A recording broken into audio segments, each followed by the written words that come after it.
All right. Welcome to 757 Field Goals. I'm your host, Antoine Corbin, with my co-host, Jamal Hawkins. Hey, look, this is our last podcast of the year. Jamal gave me the heads up. We need to continue on for next year. We'll regroup and think about it. Yeah. But this is the last one, but it's the playoff edition because it's that time of year, and I love it.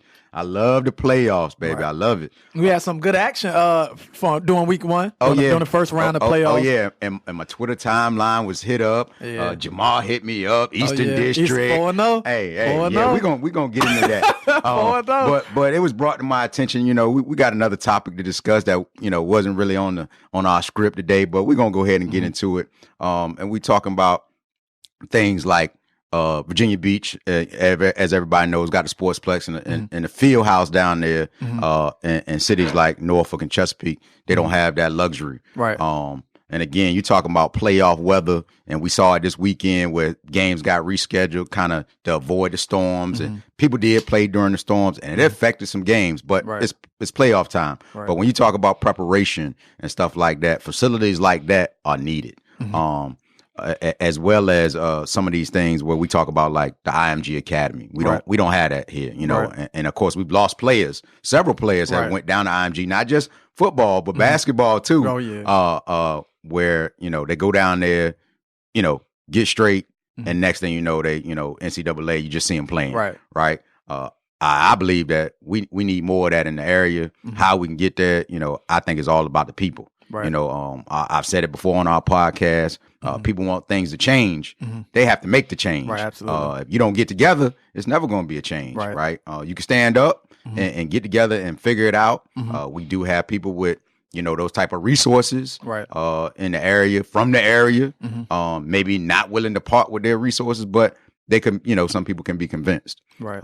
So I think it's a needed thing, especially as we get further away from, the beach. Where is it at in Norfolk? Right. Where is it at in Chesapeake? Where is it at? You see, you got the basketball facility across the, across on the peninsula. Right. Where's our basketball facility? Right. So again, I think it is needed. That conversation needs to be had sooner than later, especially as our sports, is growing. Right. The competition is getting better. But the kids, the generation is more so into the gaming and stuff like that. And we're talking about getting the kids back outside, getting the kids more fit. Right. So you have to give them the opportunity to get there, especially I think what you were talking about, you talking about nutrition, you talking about weightlifting. Yeah, the schools got it, but all right, now when you out of season, now you got to fit in around some of those other teams that want to use those facilities also. So now, is it somewhere where the student athlete can go outside of that, or outside of school hours, the Friday night, the Saturday, if they want to do that. The school's not open 24 hours a day. Those facilities might be open 24 hours a day, but you talk about a Saturday or Sunday, like the rec centers and stuff like that, where, if you had a sports facility, you might be able to get, in that training mode. And even with the rec center, you're competing with the kids that just coming in off the street. So it's like we stated, and like we said off camera, like when you have a program like Lake Teller, just consistently playing around this time of the year when the weather's starting to get nasty, but they have to travel, to the field house to practice indoors, or ODU. I think they got a lot of practice at ODU as well. I think they need something that's for them, that's central for them. So I know just being around, some of the city people, there have been talks in the past for building something, around the downtown area. It was supposed to be before Virginia Beach did there. So they just, I guess they said the funding, they didn't want to go through with it. Didn't seem like a bad deal from what I was hearing, so I'm not sure why they didn't. And it's definitely needed. I think we need stuff like that. And I had this discussion on Facebook, just because I throw out just random stuff sometimes, talking about which city has the best athletes, which city produces the best athletes. A lot of time, what you see with a city like Norfolk or Portsmouth, they don't have the resources that other cities have. So, I mean, maybe Virginia Beach, Chesapeake has better baseball players, but they have more resources allocated to those as well. Right. You know, we have football, we have basketball, but we don't have the resources allocated to those sports or, you know, to develop those kind of athletes. So, like you said, I think what we have to do is just kind of create stuff on the south side that, you know, mirrors what's going on in the Peninsula with the Boo Williams complex and, you know, the field house. So people, because you have people like me who live 45 minutes from the field house. You know, so do I really want to drive to the field house? Right. You know, and vice versa. So, yeah, and you got to think, you know, like you said, you know, I've been a part of it where, you know, coaching in the beach where we've used the field house. And that's how I know the Lake Tellers and the Norviews, you know, when they run in their playoff runs, they're going down to the field house because they need somewhere to practice indoors. Now you think those kids got to get out of school, got to get all their gear, get on the bus, ride all the way down to the beach, do a practice, however long that is, get back on the bus, get all the way back to the school. That's just that's too much. Yeah, and you talking about you in the middle of a playoff run. So you know, I know that it seems like the coaches had that in mind. You know, when it's time for the weather, they're making those calls and making those transportation arrangements, but they're still taking something from them and it's taking something from the kids. You know, they're getting their practice in. And who pays for that? Because I haven't been around, but who pays for that? Now I know the field houses work with the schools. You know, so it's not no large, you know, dramatic cost. You know, per hour. So, but I don't know. Right. You know, but again, you know, it's just the fact that those coaches think ahead. They're trying to make sure the players stay wet. Don't, you know, not getting sick by just being out there just because, but still getting a quality practice in because it's playoff time. This is one and you done. Right. So, we really need to start looking at that and the people need to start voicing that up so that it gets put on somebody's docket, somebody's discussion. Right. Because I don't hear it. Right. You know, I hear a lot of stuff talking about, you know, downtown on the beach where they're trying to build, you know, the surf park and all that stuff, you know, the entertainment venue. That's and stuff probably like going to get pushed on through. Right. So somebody like Pharrell stepped out. And it's not taking anything against that because maybe that's what's needed down there. But again, we have like you said, the lack of resources here when it comes time to promote and stand behind our student athletes too. Right. So what you think? First round of playoffs, man. I know we had I want to start in 5A. I want to start in Region 5, man. No, we got to leave that for last. We can't start in Region 5. No, because I got some things I don't think people understand about Region 5 football. You know, and it's a reason why, you know, when I started, you know, preps and I took my handle on Twitter for the preps account, it's at 757 D5 talk. Yep, that's right. That's right. Because that's where I lived at. You know, I coached at Norview, a D5 team. I coached at Salem, a D5 team. So that's where I lived at. You know, that's where I cut my teeth at when we talk about high school football. It's just some things that people need to understand about D5 and if we could just save that, so I can go through those facts. Hold off. So I can go through those facts. All right, well, let's start. We're starting 4A because we did playoffs Thursday. Started with 4A. We had Lake Teller had a big win over Great Bridge, 49-20. Great Bridge actually played good in that game, though. They played good. I think it was 28-20 at the half. I heard it was close at the half. Yeah. And then, you know, the bowling ball got the Malik Newton show. The bowling ball got to going. So, that was one of my top performers. Malik Newton, man, had 5 touchdowns. He had, the week we was off, he had 7 against Norview. So he has 12 in the past 2 weeks. I think 32 on the season. Yeah, he's rolling and you know, but I don't think anybody expect anything less from the All-Tidewater Player of the Year. Yeah. Right? If you got to put a team on your back, that's what you got to do. And I think Coach Sawyer, known for his running backs, known for that offense to get a ball to the running back. And when you got a back like that, again, a junior, not even a senior, producing the way he produced when he touches the ball, you know, it's amazing out there. Right. And I think I saw a stat that he's 800 yards away from being a career leader in Hampton Roads. Oh, I'm gonna have to look. Crazy. I'm gonna have to look that up. Man, that's crazy, I'm man. Have to look that up when you talking about a guy that's you know, last 2 years over 1,300. That's crazy. That is crazy. But I mean, congratulations to Malik. Yeah. I did see a question on Twitter. Someone posed a question on Twitter like, is Coach Sawyer overusing him? I think in an offense like that where maybe he's not even getting in touch for probably the first 5 yards before you realize he got the ball. Right. You know what I'm saying? So I don't think it's a matter of he's being overused. I just think he's so dominant. Like where else are you going? You know? And I think the if it was 50 or 60 carries a game, right, then we might be able to question it. But this is the Hank Sawyer, this is the offense that we used to seeing whether Malik was there or not. Right. Did we question whether he overused Daz Palmer? Right. Or pork chop. Did we question that? No, this is the offense we was used to him running. And if the guy's not being stopped, keep giving him the ball. right. And like I said, I had a conversation with Malik because I know Malik, and I said, hey man, I just hope you're staying healthy, and your recuperation routine, you get that because you are toting the ball a lot and you might be taking some hits. As a young man, you might not feel it that game, cold outside, but the next morning you feel it, make sure you're getting your stretching in and all that good stuff. Absolutely. Just stay healthy, because this is your junior year, not your senior year. Right.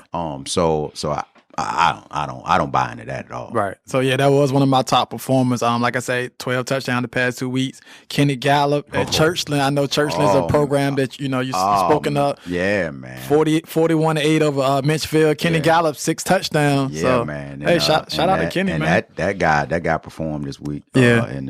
And hats off to him and Coach Dontrell Leonard and that staff and that team this year for raising the level of play over at Churchland. Bringing it back from a while. And you can see the maturation over the last 2 or 3 years since Dontrell got the program. It's just he said brick by brick. That's their motto, brick by brick. And it's good to see that level of competition. That you keep beating me up on about the Eastern District. I'm telling man, I tell people, man. Okay, listen. All right, okay. We can just for a second. We can touch on this for a second again.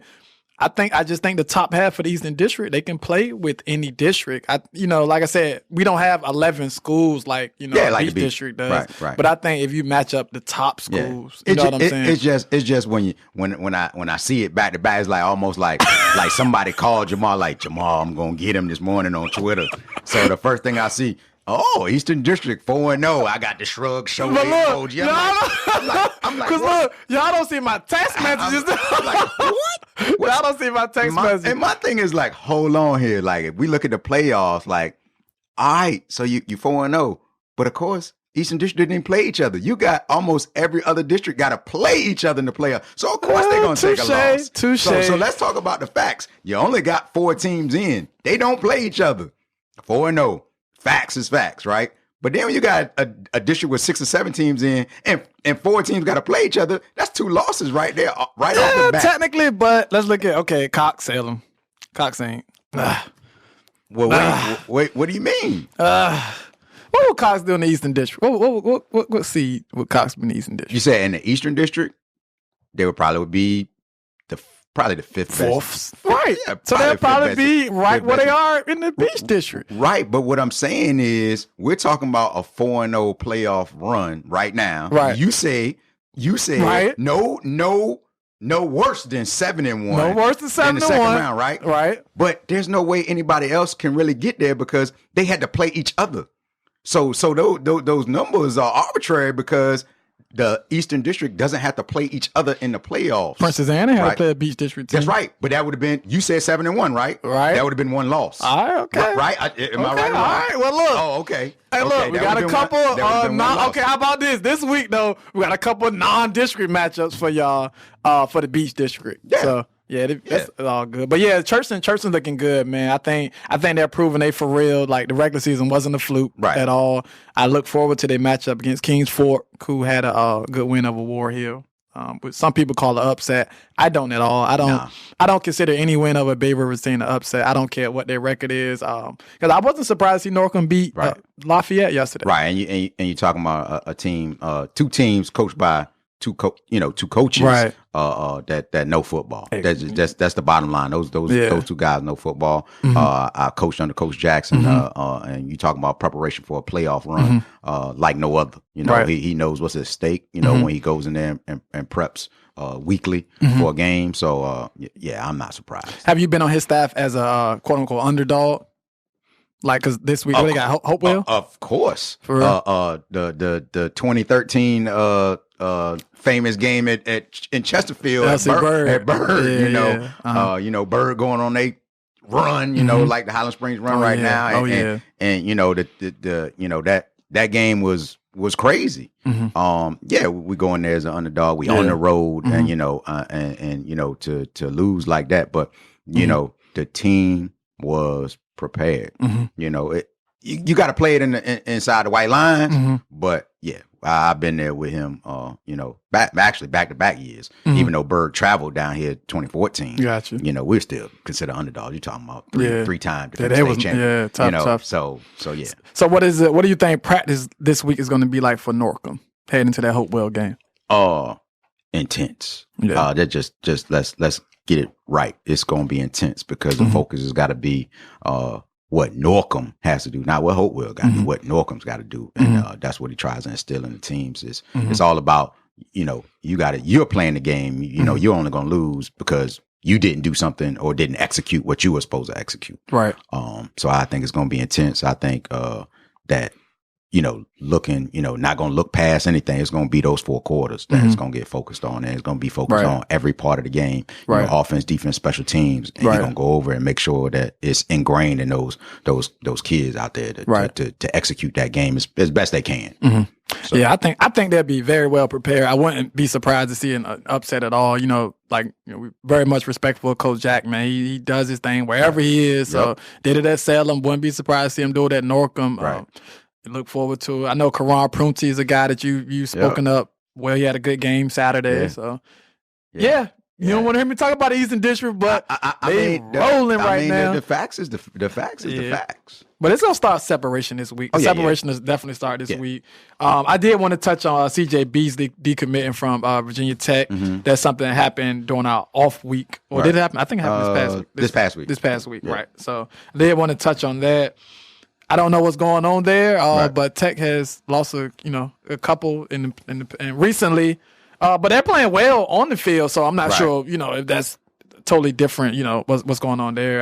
You know, but I think Tech is looking good on the field, but they're losing recruiting wise. The recruiting battle. I mean, like you said, don't know what's really going on, but I think it's that time of year, right? And we talked about commits and decommits before in the podcast. It's just that time of year, right? You know, kids see stuff, hear stuff, looking at it a different angle. You know, you got, you know, you hate to say advisors, but you got mentors out there. I put it like that. You got mentors out there, and I think a lot of times kids pull that trigger just so fast before everything's settled. Your season isn't over. Are you really committed? Are the coaches where you say you was committed, are they committed? Right.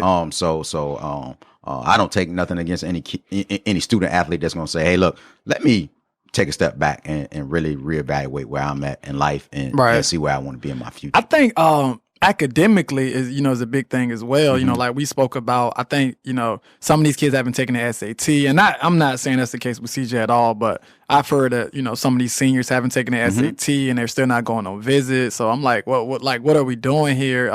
And I think, like I said, again, I don't want to say this is the case with CJ, but I've heard from other kids, like, they're scrambling now, you know, because they had these high major offers. They've been so set on going high major, but academically they don't qualify. They don't qualify. That's right. Like I said, I had a parent that told me, like, I didn't even know my kid had to qualify for the school. I thought once they got the scholarship, that was it. That was it. So I think that could be with some of these kids too, is that, you know, maybe they're looking at schools that fit them academically as well. Right. You know, but athletically, just on the field wise, if he doesn't end up at a AC2, I would love to see him at like a school like ODU.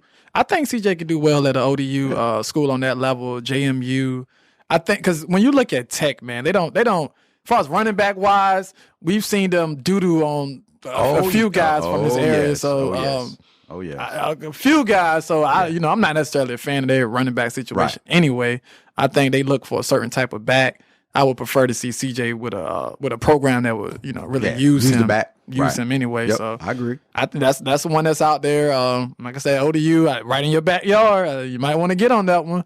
So we'll see. But other than that, I guess we can stick D6. Oscar Smith, pretty dominant. D6. So what we had really going was in the D6. We had the Lansdowne. Okay. Lansdowne won. You got, you know, Oscar Smith, of course, the dominant performance. You had the Ocean Lakes and Cosby game that was moved to Kellum, you know, because of the storm. Okay. So that's really, really where we at on actual D, the D6. And I think we had one loss, Grassfield. I think Grassfield. Yep, Grassfield did lose. Grassfield and lost. D6. And then you had, your D3. You had, because now it's York and Phoebus, right? And then Norcom, Hopewell. Yeah. So, shout out to all those teams, moving on to week 2. Right. Right. So you got across the peninsula, of course, we had the Warwick Hampton showdown. Right. Which I don't think it was any surprise. I think a lot of people think, because of the Hampton tradition, the history. They're still living off the name. Right. So and in previous years, Hampton had showed up when it was D5. This is the first year they down in D4. So Warwick did pull out the win there. So, it'll be, Warwick and Lake Teller. Ooh, that's a tough one. But they played this year already, right? I believe they played this year. I should have looked that up before. But I know Warwick and Hampton did play earlier, and Hampton had to win. Right. But it was a close game. So I'm not surprised that Warwick, who's rolling. If you look at the past 5-6 weeks, Warwick is actually rolling over there in the peninsula. Right. To see them pull out that win against Hampton and move on to week 2. So that leaves us with the grandiose of them all, right? So again, this is D5 football we talking about, right? And Jamal, wanted to poke me with the PA thing, right? So when we talk about field conditions, right, and we talk about playing playoff football in the cold, in the rain, and you talk about a team that I didn't know till yesterday actually had 5 or 6 trips in the red zone and didn't score. Right? I saw one and threw an interception. Right. So and at the end of the game, I think it was, towards the end of the game, I think was a 4th and 5 from the 6-yard line or whatever. Woodside gives up 4.5 points a game. 7 shutouts. Right. Against a team that is, one of the more high powered, not on the top tier, but one of the more high powered offenses throughout 10 games of a regular season. Right. A lot of speed.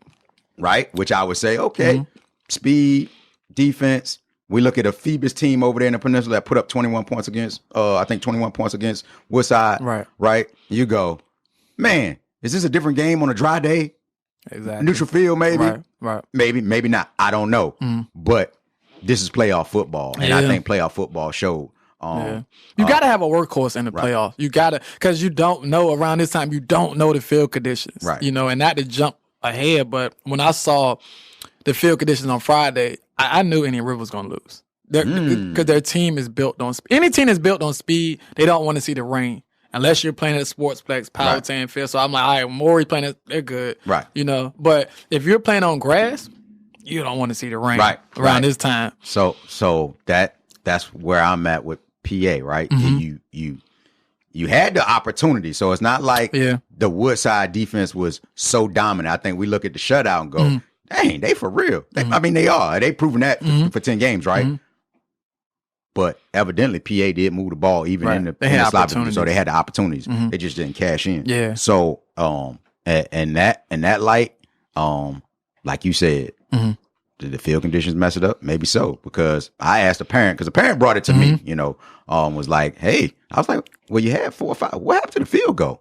He was like, look, Antoine, they can't even kick the ball off good. Nevertheless, get that field goal unit in there and try to. But hats off to PA for this year. A great run for a first year coach that I've coached with on the staff. So, but it's the playoffs. And Woodside, beat PA at PA. It was at PA in some bad conditions, but that defense held out. Right. Yeah, defense travels. That's one thing about it. Defense running game, that travels. One thing about it. But we talked about this, 2 weeks ago. We wouldn't be surprised to see a few upsets in D5. We didn't know which games, but it's just, they're so close. So close. Like, you wouldn't be surprised. So again, a non-surprising win is Nasman River and Indian River. Absolutely. Like you said, hey, they built on speed. They need that dry field, maybe. Even if it's cold and it's a dry field, you probably still can get off. Yeah. But once you put that rain and that mud and that slip and slide and in that there, cold, right? and you got to back there, Mr. Evans back there running that ball. Yes, sir. And then I heard there was an injury to the quarterback, right? Yep, so now you talk about your quarterback go out the game, that's been there for 10 games, and you got the conditions that you got. That's recipe for disaster. Right, absolutely. Right? In the playoffs, absolutely. That's a recipe for disaster all day. But am I surprised? No. This is D5 football. Absolutely. And Nasmith River has proven to beat Indian River, no matter what the seeding is, more than once. Right? This is more than once now in the last 4 years where you've seen the Nasmith River team go to River and beat River. Yep. Right? So hats off to Coach Conyers over there at Nasmith River for continue to push that program forward year in and year out since he's been there. But we the first show we talked about Nasmith River as a dark horse state contender, and 2 games away from it. Yep. So D5 is clearly the best. I don't even think it's like any debate whatsoever. Any debate. So soon as we run through this Deep Creek Maury, which I just don't know what anybody was really expecting. Do we expect playoff football to be the best versus the best? Of course, but we got seedings for a reason. Right, absolutely. You see Deep Creek with their run through the beginning of the season to the end of the season when they had the meat of their schedule. Right. They got those losses from the top tier teams. Right, absolutely. Which undoubtedly people say, some of those teams don't even compare to Maury. When you get a Deep Creek team against a Maury team on a turf field. Bingo. Ain't got to worry about rain. That's the result, right? That's the result. Right. And then of course you got week 11 rematch, right?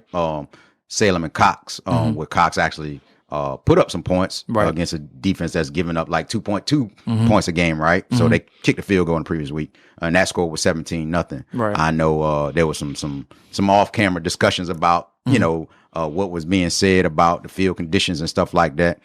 Salem doesn't have the best field conditions. They didn't move the game. The offense, it was 17-0 was the ending score. The defense traveled. Sound like the running game traveled like it's supposed to. Did you expect some more points? A more score or whatever. I don't know what people are expecting. You're expecting to get a win. Right. I know. You're expecting to stay healthy. I hate that. It's the playoffs. Like, this got people that's playing, they might be their last football game ever. Yep. You know what I'm saying? Yep. So and they just played them last week. Right. They just played these guys last week. Cox is not not an easy team to prepare for, like you've already said a few times. So I hate the comparison game, or especially in the playoffs, right? Because you really don't know. Yeah. Field conditions could play a factor. Salem scored 17 points last week and then score 40 next week, and then what? You know what I'm saying? Right. They're a good team. Salem's a good team. Yeah. They're one of the top teams around. They're definitely in a discussion. Shouldn't be too much debate about that. I'm not sure why. I guess people need something to talk about on social media, but I'm not sure why that's. Yeah, I don't even know why it's a discussion. Shit, they're a great team. It's 17-0, and that's the bottom line. So you're gonna be looking at, when we go through our pick'ems this week, you're gonna be looking at in that game is gonna be what's considered probably, I don't know, man. I've been here all my life. I played football in this area. I've seen some great offenses. I heard about some great defenses. But you're talking about right now in a 10-game slate. I don't care who you played. You're talking about giving up dang near less than a field goal a game, right? You got 4.5. Okay, that's less than a touchdown. You got 2.2. That's less than a field goal. If the defense gonna travel, right, that's where you want to be this week. Low scoring game.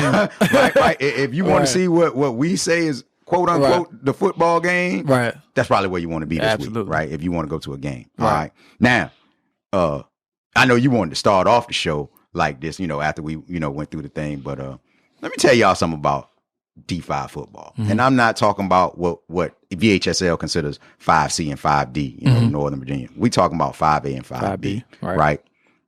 Every year since VHSL went to this new conference structure, right? And we reorganized and we redid everything, right? Based on school population.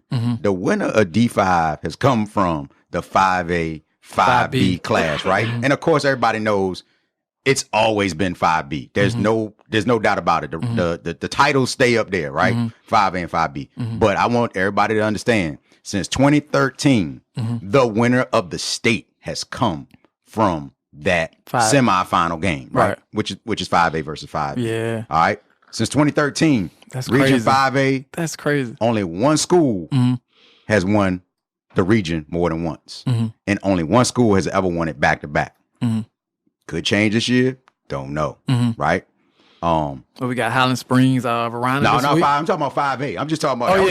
Okay, gotcha. That was just 5A. That's just us, Hampton Roads, right? Only one team has won it more than once, and only one team has won it back to back. I don't think it's gonna be better. Yeah. So I'm glad it's the last show. All right. 5B. That's the last. 5B. I'm glad it's the last show. 5B. People don't know this. Only 2 teams have ever won 5B region since 2013. 2 teams. Ever. Bird and Springs. That's it. They're the only 2 teams that's ever won that region, right? Since we reclassified it, you know. Right. 5A has never had 2 teams seated in the top 4 from the Eastern District or the Peninsula. Ever. That's crazy. So when Norview, what was Norview ranked? I said 2 teams. Oh, okay. They've never had 2 teams ranked in the top 4. Gotcha. Eastern District, never. Peninsula, never. Yep. Okay. Southeastern District, of course, has had in the River, Madison River. The Beach has had multiple teams through multiple years, right? No Eastern District team has ever been rated or seeded number 1. Ever. In 5A. Now, contrary, Eastern District team has won Region 5. Oh, I agree, but they've never been seeded number 1. That's right. Yeah, I'm not. You know what? I think a lot of that too is because when you play a Booker T who's 3A, that's taken away. And this is why I go back to say we talk about the Eastern District up front. We talk about of course you got the Peninsula and you got Southeastern District, but the PowerPoints were put in for a reason. And we always play with PowerPoints. So PowerPoints ain't nothing new, right? So in order to get the number 1 seed, you got to win. It don't matter who you play on your schedule. You can't change your schedule, especially when you talk about what we call district schedules, right? You're just not going to get away with not playing your district schedule to some sort, right? They relax some of the rules, but you're not going to get it right. You got to play it, and you got to win, right? Yeah. And the reason why most of the time you don't get the number 1 seed is because of Lake Taylor. Right. That had been the reason in the past, right? Now you see the change because of even though Maury went undefeated, you still playing those lower tier teams, so you know your PowerPoints number 1, right? Right. So these are just facts. Right. These are just facts. This year, I tweeted it out. This will be the first time since 2014 a 3 or a 4 seed cannot win the region. Why? Because they're both gone. That's crazy. Right? Since 2014, a 3 or a 4 will not win the region. Both lost first round. Yep, they're gone. Right? Wow. Only one school ever seeded number 1 in 5A has won the region. Salem. That's it. How did I know it was going to be Salem? That's it. These are just facts. These are right? Number 2, never won the region. Number 2 seed has never won 5A. You know that ain't good news for Chris? Like I said, things can change this year. Moore was number 3 last year, weren't they? They ain't number 2 this year, though. Yep. They number 2 this year. But 5A, I think even with basketball, I think Region 5 is the toughest region. These are just facts. It's the toughest region. If you can get through 5A, 5B, you're gonna win. You're gonna win the state. These are just you're facts. Win the state. And this is why I say, like I said, I applaud. When you win in D6, because that's bigger school population. That's basically what it's based on, right? So you got bigger school. So when you going through there like a Smith or Ocean Lakes and you running the gauntlet, they're taking nothing away from you. Right. You at Lake Taylor, before the reclassification, that was 5, basically, right? So it was just 5 and 6 back then, right? So if you win it, you winning. It takes nothing away. Right. But we're talking about right now the toughest classification in the state, right? The Peninsula has never won the Region 5A ever. And you're talking about the Hamptons. Basically, that's what it was. Right, now you got Woodside, right? Because Woodside was 6. Okay. So, but Hampton, right? Perennially, one of the greatest, schools. You talk about football in the history of, in the state of Virginia, right? Mike Smith, right? They never won 5 ever, right? Peninsula's never won 5. No beach team has ever played Highland Springs. Right. These are facts. These are all 5 facts when we come to playoffs. So Highland Springs ran through every district by the beach. And the Peninsula, because Peninsula's never won. Right, gotcha. Peninsula's never won one region, right? So, all right. The region has never had a battle of unbeatens at the end of the playoffs, ever. Somebody's always had a loss. All right. So now you're talking about 4 out of the remaining 8 teams are undefeated. That's crazy. They undefeated. Yeah. Right? 4 out of the remaining. They undefeated. And they likely, actually, in Manchester, probably would be undefeated. They hadn't played Highland Springs. Right. So again, you've got, these are facts, right? These are facts, right? So you got a chance for some of these things to change based on who we've got left in the playoffs, right? Of course, you can only have 2 undefeated teams, right, at the end of the day, right? Because up there in 5B, they got to play each other. Down here in 5A, the undefeateds, if they make it, got to play each other first. All right. But the 5A, 5B clash could see unbeaten teams. Right. All right. The last stat, there's only been one school seeded in the top 4 every year in 5A. That's it. Those are facts. One school every year since reclassification's been ranked in the top 4. Hold up. Salem. Those are facts. This is why I say save it for last, Jamal, because I don't think people understand the dynamics in D5 football. Right. You know, yeah. you can hear the Lake Teller, state championships. You know, when it wasn't reclassified to when it is reclassified, a state championship loss. You can see the Ocean Lakes. You can see the Oscar Smiths on their run. But you know, when you come down to Phoebus, the great, the Norcom run, and then they got to play Phoebus, right? Right. But we right here. This is D5 football, and we're looking at a run in D5, 5A versus 5B, and those guys are winning the state championship. Right. It ain't no back and forth. Right. You know, 4A might win it this year, but 4B and then 4C get in there and sneak in and win, and then D6 you got Centerville and Westfield, all these guys sneaking. Oh, we winning at University, Virginia Stadium. Right. No. These two regions, 757, 804, when they meet up in D5, punch your ticket. Punch your ticket. One of them. Yeah. Punch your ticket. Well, because the Ocean was that D6 or D5? D6 is all. Ocean Lake's been there. They're always in D6. Yeah, Ocean Lakes was D6. Gotcha. Yeah. So reason for like I said, I don't think it's a question. Like even in basketball, man, we talk about basketball when Maury had to go through Verina and all these schools just to make it a state. But it was like once they made it there, it was like, all right, they're gonna win. They're gonna win. And you got to think if you think this year in 5B, Manchester, who just came off the championship, right? Moved down in the division, right? They lost to Highland Springs in the regular season. They playing deep run undefeated, right? Yep. All right. So again, you either gonna have a undefeated team moving on, or you're gonna have a Manchester team who just came off a state championship, going into the semifinal game up there. Then you got a rematch of Verina and Highland Springs on the other side of the bracket, right? So again, you got an undefeated team against an explosive team who, from what I'm hearing up north, had Highland Springs on the ropes, just like Manchester had them on the ropes. Okay. So these aren't cakewalk Highland Springs. I'm walking through the playoffs. Oh no! Right? And then we have a Verina team that blew Lake Teller out. Right. And, so now you're talking about another set of games that's getting those teams battle tested, right? Just like we doing it down here, right? So this is just so you got to come through all that in 5B, and then you got Salem, Moore, and Hansburg. You got those schools waiting on you. Right. That's crazy, man. It don't get too much better than that. Yeah. It don't get too much better than that. Yeah, so hey, you ain't got no arguments for me, bro. All right. D5 is it. Yeah. That's it. Back on the regular topic at hand where we're still tied. And this week, what we did was we can't say it on air play by play. We actually switched sheets. So I got Jamal's sheet where he's got Lake Teller over Warwick, Churchland over Kings Fork, Oscar Smith over Lansdowne, Woodside over Salem, and Maury over Nasman River. Now I got to add my 2 cents on it. Matter of fact, okay, I'll say yours first. So, okay. So Twan has Lake Teller over Warwick, Churchland over Kings Fork, Oscar Smith over Lansdowne, Salem over Woodside, and Maury over Nansemond River.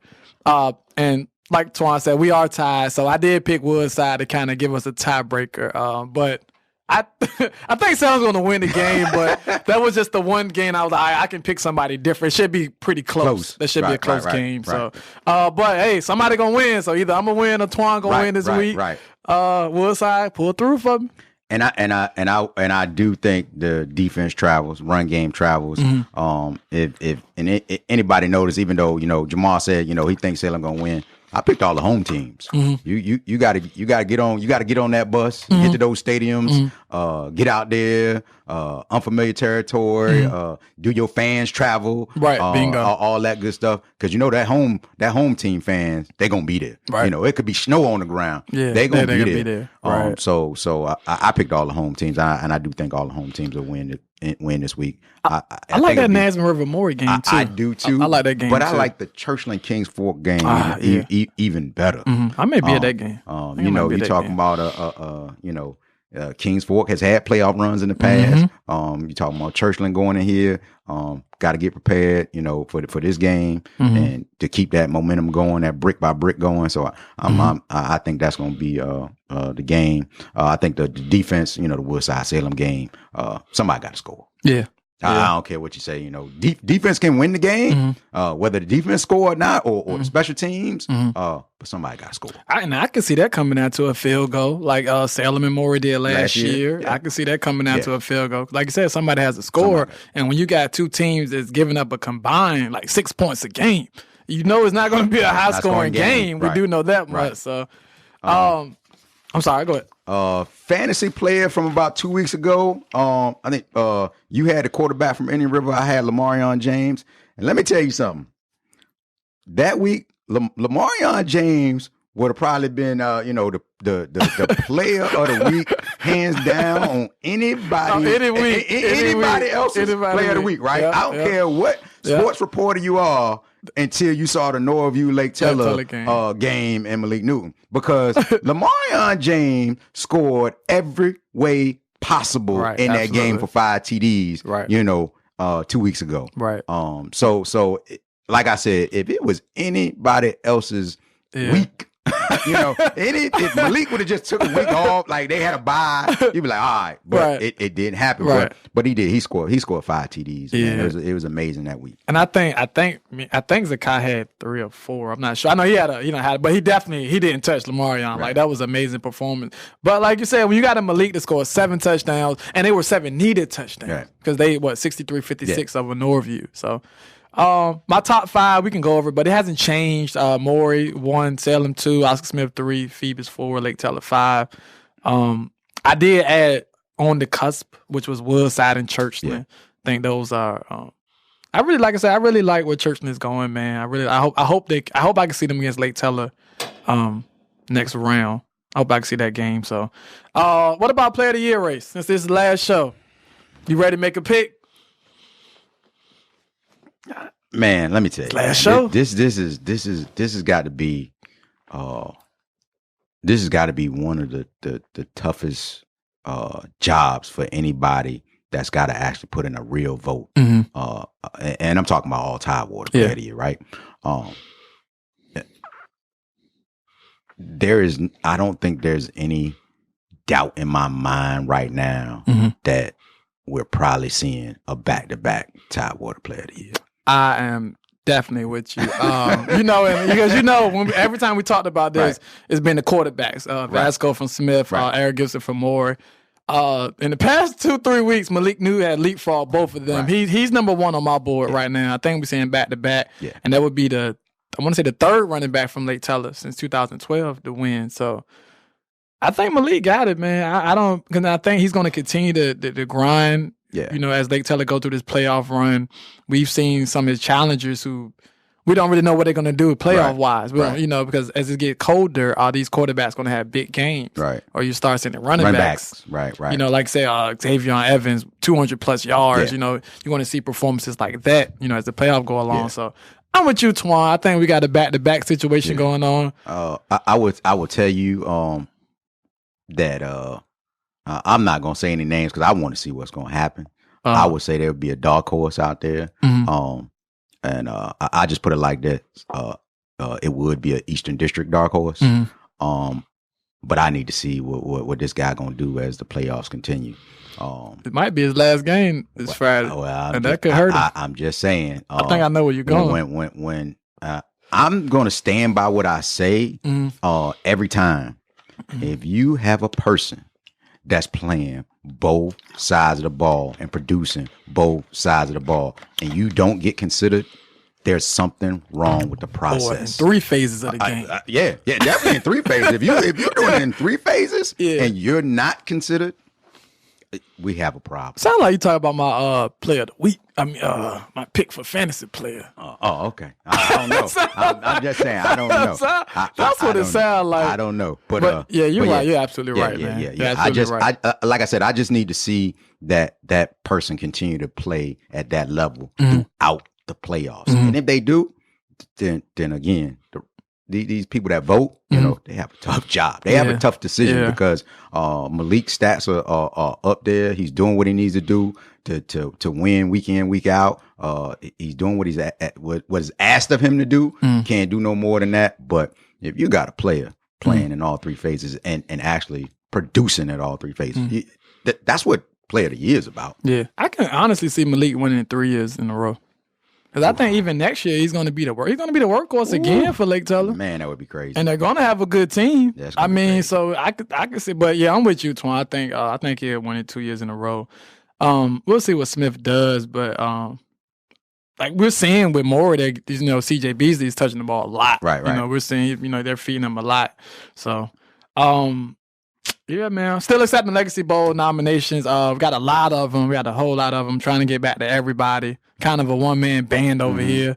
Let's go through all this stuff. Oh, my goodness. But, man, we got we almost got 300 nominations. Woo, that's good. I mean, there's 3 games, so we almost got about 300 nominations. That's good. Okay. That's great, but it's worrisome because somebody has to respond to those people and really look at the film. And hey, man, you need some help, man. Yes. All you got to do is call, man. Why you didn't I want to start seeing the links. Yeah, why you saying call me, man? Hey, man, can you check this out, man? I'm swamped, man. Right. Can you check this? You got some time, man? Can you just check out a few of them, man? Give me feedback? Man, I got you. I got you. Big shout outs again to I want to let everybody know that the Southeastern District, Eastern District, and Peninsula, all the letters were sent out for all academic teams. Nice. The beach will go out this week. We've already started receiving responses. That's good, I want to thank you, coaches, for just going ahead and responding and getting those nominations in. Again, Jamal and 21 Burger Gaming for putting on the show, which would be around Super Bowl Saturday. Nice. So the coaches, and the schools will get their follow up sometime in January once we receive everything. Okay. So it's great to know that the coaches received a letter. That's and good, then immediately my inbox was like, "Yep, coach, here you go, your name. Thank you." That's good. That's great because a lot of times with new stuff, like people are just scared to support it and jump out there, man. But I'm glad they're really supporting what you're doing. It's a great idea. You do a lot of good stuff for the kids, and you really try to get them to understand that academics is the key to like all of this is is really about academics. So. That's great. And then again, man. We got the yearly Player of the Year award from that we linked up with, so none of that stuff is gonna stop. Okay. And shout out to my preps team out there trying to work the grind and make sure that we continue keep going. Can we get the scoop? Like who's in the running? Can we get the scoop? Well, the Player of the Year for the preps is based on the Buffalo Wild Wings Player of the Week. Okay, so we haven't got we don't even have all the nominations because we run through the playoffs. It keeps going. And then the grades got to come in to my operations guy. Then we take the vote. So we haven't even got there yet because the season's not over and all the report cards ain't in yet. Gotcha. Who was it last year? Lawton was last year. That's right, Vontae. And the year before was Norview. No, DJ? it was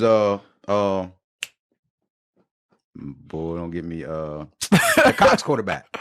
Tavion. Gotcha. Tavion won the year before. I saw him. Tavion who they play yesterday? I saw him play Georgia Tech. He took a reverse like the first play of the game, man. They electric, man. Yeah, Tavion won it the year before. Yeah, they got electric with him. So yeah. But other than that, man, I think I'm really looking forward to the Region 5.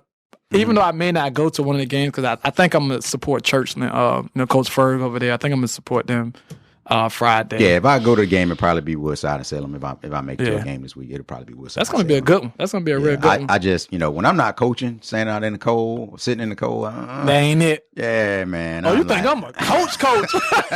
Like, yo, man, like, can we get this on the live feed? Can you get this on the live feed? Like, yo, man, it's cold out here, man. Are you doing the fantasy player, even though we won't get to go over? Yeah. For me, this week, I looked at it and it's tough. But I'm gonna go with the Moore quarterback this week. Okay. Yeah, you saved him. You saved him. Me, I'm actually going with your guy, Karan Pruitt for Norco. That's what he was talking about, player of the year. I don't know nothing about it. Whatever. I already know. I don't know nothing about that. I take my come from the Eastern District, but that's the dark horse. I don't know nothing about that. You're absolutely right.